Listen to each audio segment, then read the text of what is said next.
Olá, estudantes queridos, estudantes queridas, sejam todas e todos bem-vindos a mais um vídeo do nosso canal. Esse é um vídeo da seção De Olho no Enem e nele nós faremos aqui a resolução de alguns exercícios. Vamos então ao primeiro deles. Se um triângulo retângulo tem hipotenusa medindo 25 e um dos catetos medindo 7, quanto mede o outro cateto? E mais uma vez eu falo, não apenas para este primeiro exercício, mas para todos. Assim que você lê o enunciado, que você acompanhar a leitura do enunciado comigo, pause o vídeo, pegue seu material de anotação, seu caderno, suas folhas, caneta, lápis, borracha e tente resolver o exercício. Depois que você tentar resolver o exercício, você volta ao vídeo e a gente continua junto, tá bom?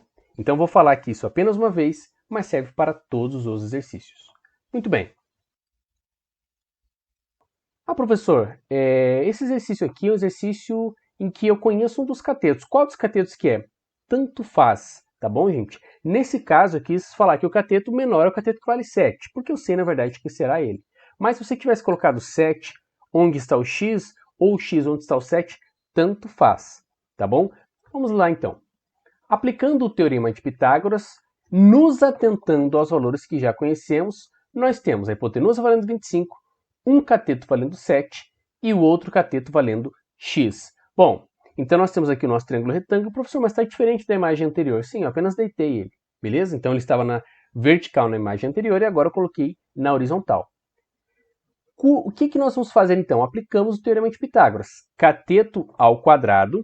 Qual cateto, professor? Qualquer um deles. Então, vamos supor que eu esteja falando aqui do cateto x. Primeiramente, beleza? Mais o outro cateto ao quadrado, que é o 7 ao quadrado, é igual a 25 ao quadrado.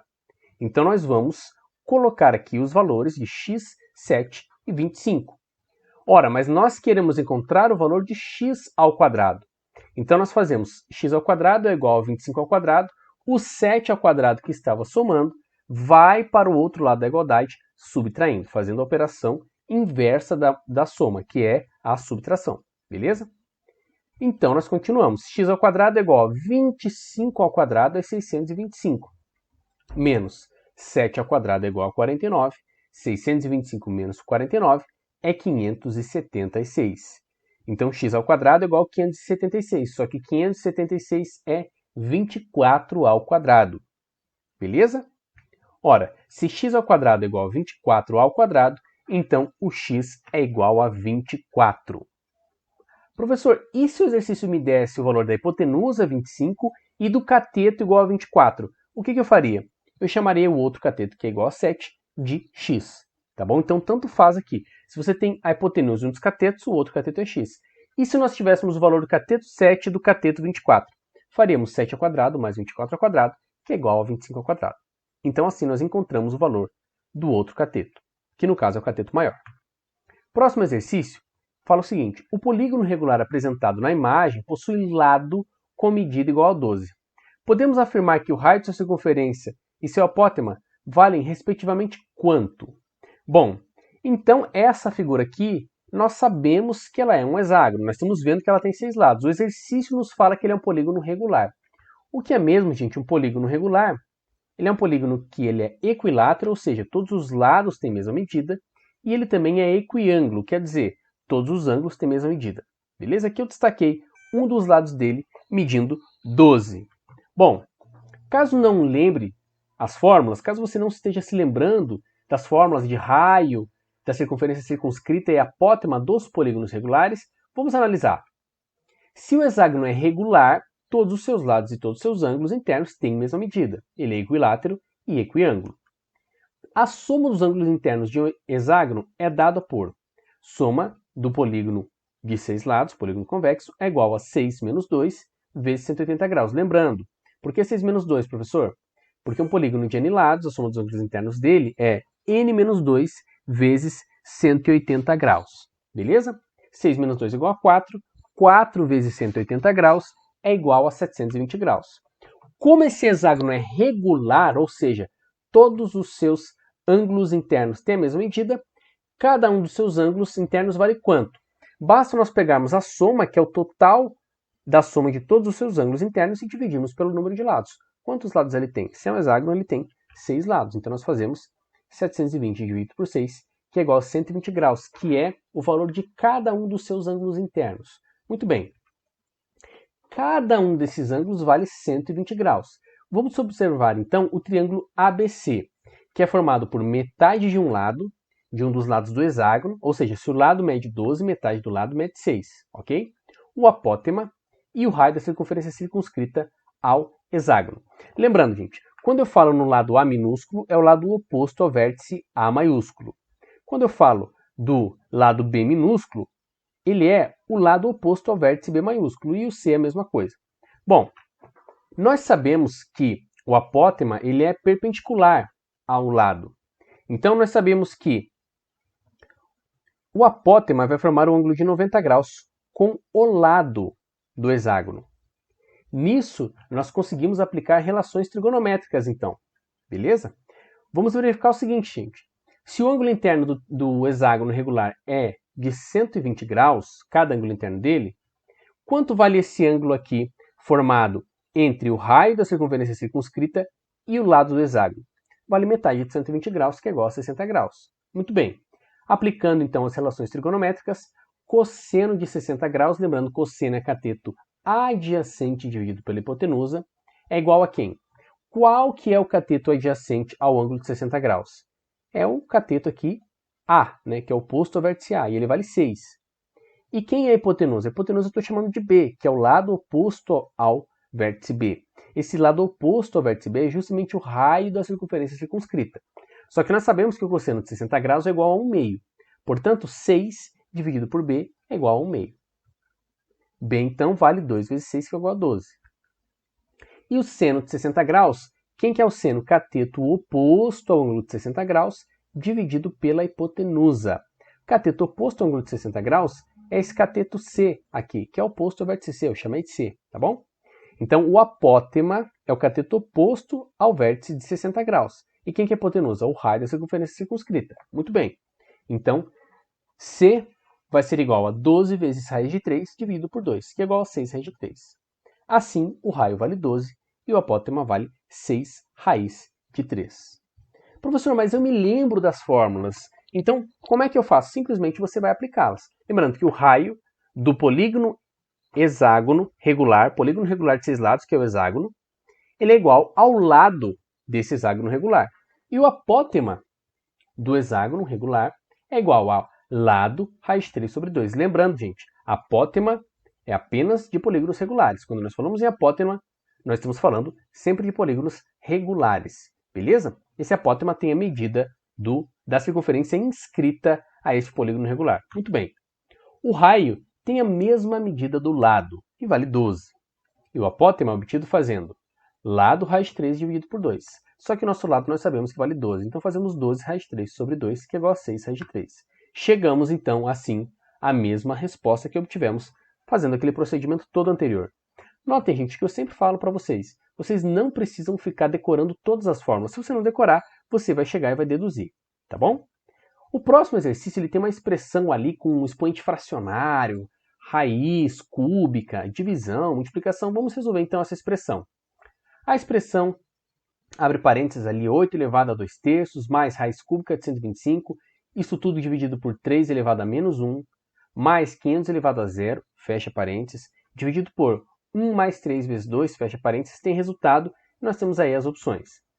Bom, lembremos sempre da ordem para resolvermos expressões. O que é que nós resolvemos primeiro? O que está dentro do parênteses, depois o que está dentro do colchetes, e depois o que está dentro de chaves.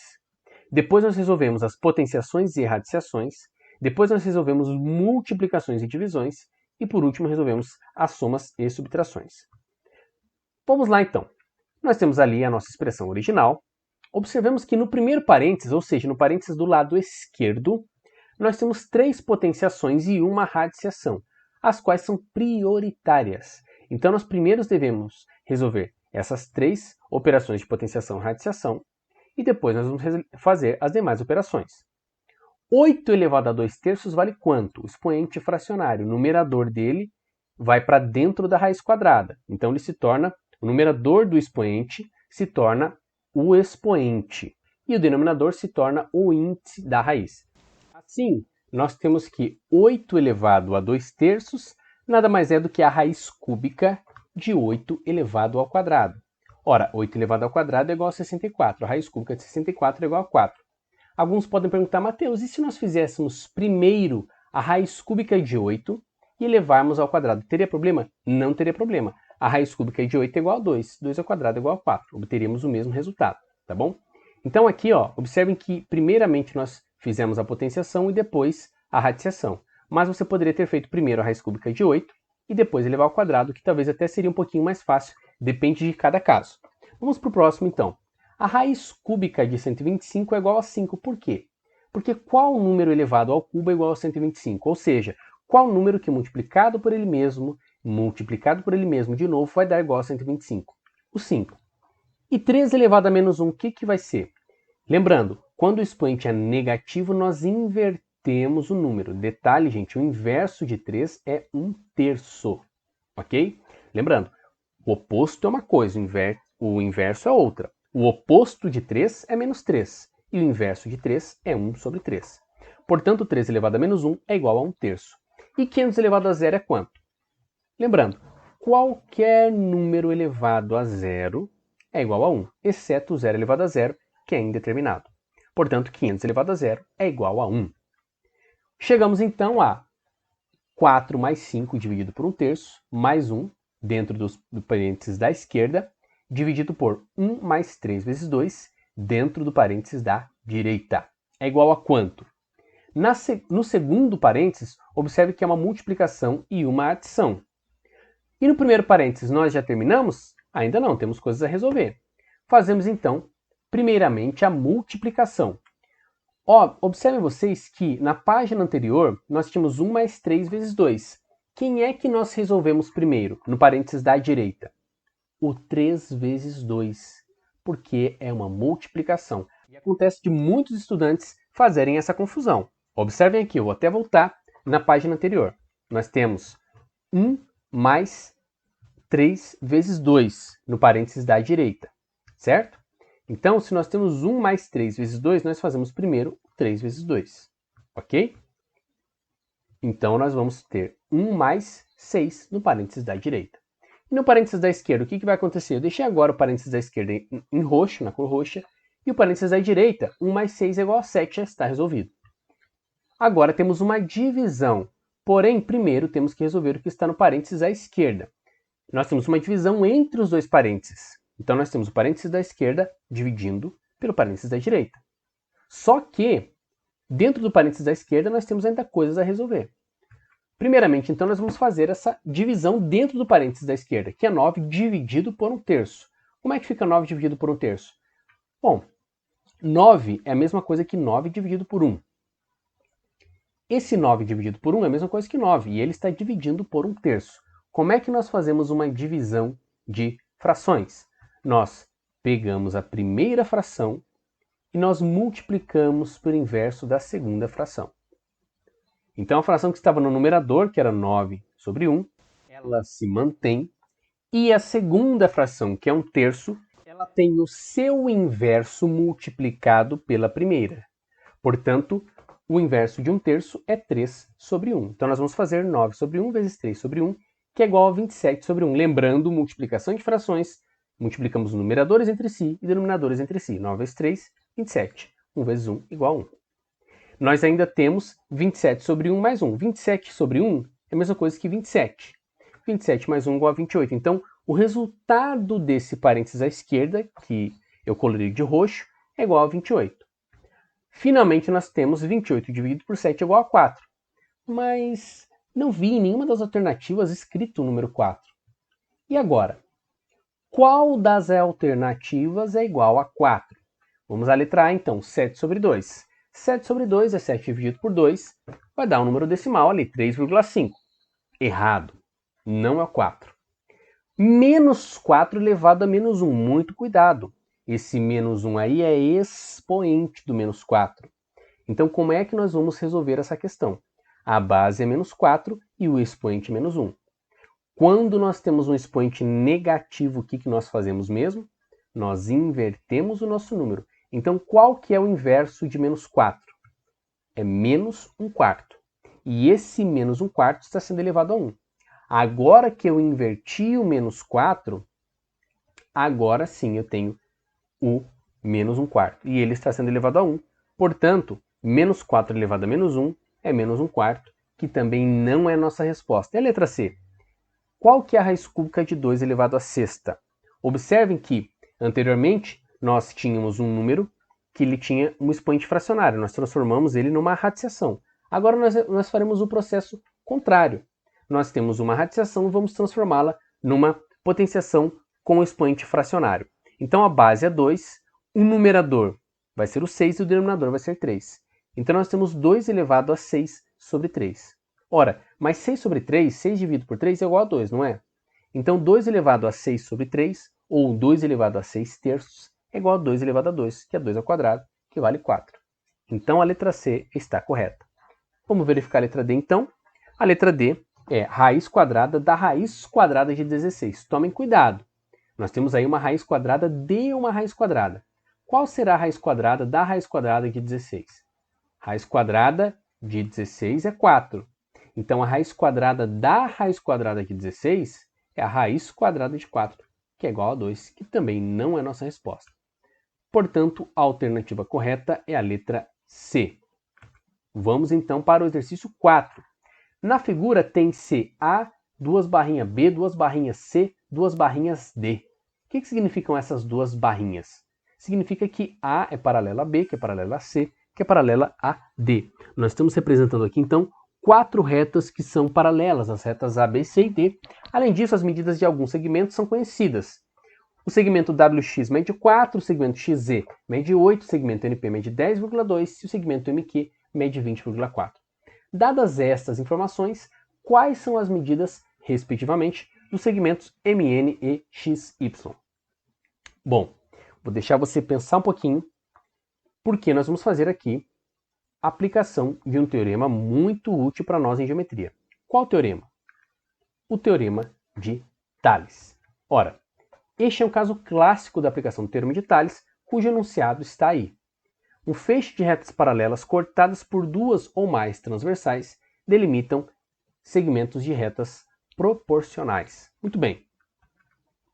No caso, sabemos que as retas A, B, C e D são paralelas e as retas R e S são transversais ou concorrentes a elas. Retas concorrentes são retas que se cruzam no plano, então elas têm um ponto em comum, ok? Vamos então às proporções, fazendo uma regra de 3. Nós vamos fazer essa regra de 3 utilizando 3 segmentos conhecidos e um desconhecido. Esse desconhecido que vai ser a nossa incógnita. Então eu deixei aqui no cantinho a nossa imagem, lembrando que as retas A, B, C e D são paralelas. Vamos lá então. Notem que WX é igual a 4 e XZ é igual a 8. Se WX é igual a 4 e XZ é igual a 8, então WZ é igual a 12. Por quê? Porque WZ é WX mais XZ, que é 4 mais 8, que é igual a 12. Beleza? WX é igual a 4, XZ é igual a 8, NP é igual a 10,2 e MQ é igual a 20,4. Isso está no enunciado. Isso nos foi fornecido. Nós fazemos então, WX está para WZ, quer dizer, eu peguei uma parte do segmento que está sobre a reta S, dividido por outra parte do segmento que está sobre a reta S. É igual a quem? A parte correspondente no segmento R, na reta R, então o segmento correspondente na reta R, que é o segmento MN, dividido pela parte correspondente também na reta R, que é o segmento MQ, ok? Lembrando, gente, um segmento, ele tem começo e fim. Bom, mas ele tem também infinitos pontos. Então o segmento MN dividido pelo segmento MQ é igual ao segmento WX dividido pelo segmento WZ. Então nós temos 4 dividido por 12 é igual a MN dividido por 20,4. Continuando, então, o produto dos extremos é igual ao produto dos meios. Portanto, 4 vezes 20,4 é igual a 12 vezes MN. 12 vezes MN ou 12MN. Muito bem. MN vai ser igual, então, a 4 vezes 20,4 dividido por 12. 4 vezes 20,4 é igual a 81,6. 81,6 dividido por 12 é igual a 6,8. Semelhantemente, nós temos para um outro segmento que nós queremos encontrar, que é o segmento XY. Nós fazemos NP, que é um segmento sobre a reta R, dividido por MQ, que é um segmento sobre a reta R, é igual a XY, que é o segmento correspondente na reta S, dividido por WZ, que é o segmento correspondente na reta S. 10,2, que é o valor de NP, dividido por 20,4, que é o valor de MQ, é igual a XY dividido por 12, que é o valor de WZ. Procedimento é o mesmo que nós fizemos anteriormente, eu apenas não vou expressar aqui as contas, mas nós vamos chegar a XY igual a 6. Uma coisa que vocês podem observar, gente, é o seguinte. Vocês poderiam ter simplificado algumas frações aqui. Por exemplo, 4 sobre 12 é igual a 1/3, ok? 4 sobre 12 é igual a 1/3. Isso quer dizer que MN é 1/3 de MQ. Então, se você dividir 20,4 por 3, você vai chegar a 6,8.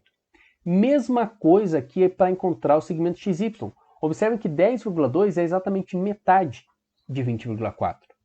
Se 10,2 é metade de 20,4, e nós temos segmentos proporcionais aqui, então o segmento XY vai ser metade do segmento WZ. Logo, XY vai valer 6, porque WZ vale 12, ok? E o nosso último exercício, exercício sobre coroa e setor circular. Na figura temos uma coroa circular, em verde, com raios da circunferência externa igual a 2 e da interna igual a 1. Além da coroa, temos um setor circular, na cor laranja, de um ângulo de 120 graus, com um círculo com raio igual a 3. Sobre as superfícies nas cores verde e laranja, podemos afirmar que... Bom, lembrando, gente, o que nós temos que tem área? Área é área de círculo, de coroa, de setor circular, ok? A circunferência ela tem comprimento, não tem área. Bom, então nós estamos falando aqui de um exercício que envolve áreas. As alternativas são, ambas as áreas, quer dizer, a área em verde e a área em laranja, elas têm o mesmo valor? A área laranja é 25% maior do que a área verde? A área laranja é 20% maior do que a área verde? Ou a área verde é 20% maior que a área laranja? E aí, quais são as sugestões? Vamos então resolver. Calculemos então as áreas da coroa circular e do setor circular. A área da coroa nós fazemos π vezes, abre parênteses, r² menos r². O que é o r? O r é o raio da circunferência externa. E o r, o raio da circunferência interna. Lembrando, as duas circunferências são concêntricas. Elas têm o mesmo centro. Bom, nós chegamos então a π vezes 2² menos 1². Quanto vale 2²? 2² é 4 e 1² é 1. Portanto, nós temos π vezes 4 menos 1. 4 menos 1 é igual a 3. Ok? Então, nós temos que a área da coroa circular é igual a 3π. Ok? E o setor circular? O setor circular, nós podemos utilizar a fórmula para chegar na área dele. Qual fórmula? Se nós temos o ângulo dele em graus, o ângulo de 120 graus, nós fazemos α vezes πr² dividido por 360 graus. O nosso α aqui é 120 graus. Vezes π vezes raio ao quadrado, que é 3² dividido por 360 graus. Bom, π vezes 3² é π vezes 9, 9π. 120 graus nós podemos cancelar com 360 graus, porque 360 graus dividido por 120 graus é igual a 3. Então nós ficamos com 3 no denominador. Nós chegamos então a 9π dividido por 3. Beleza? Por quê? 120 graus dividido por 360 graus, nós ficamos com 3 no denominador e 1 no numerador. 1 vezes π, π. π vezes 3², 9π. 9π dividido por 3, 3π. Assim, as áreas têm o mesmo valor. Quer dizer que a área em verde vale 3π e a área em laranja vale 3π também. Detalhe importante, gente, é que esse setor circular é de 120 graus. Se você já associar que 120 graus é 1/3 de 360 graus, então você poderia muito bem calcular a área desse setor circular fazendo πr² sobre 3, direto. Ou seja, π vezes 3², 9π, dividido por 3, 3π também. Se você não se lembrar da fórmula, ou se você já verificar que 120 graus é 1/3 de 360 graus. Ok? Então as áreas têm mesmo valor. Exercícios resolvidos. Deixo aqui então meus contatos para vocês. Se vocês tiverem quaisquer dúvidas, podem me procurar. Um forte abraço e bons estudos!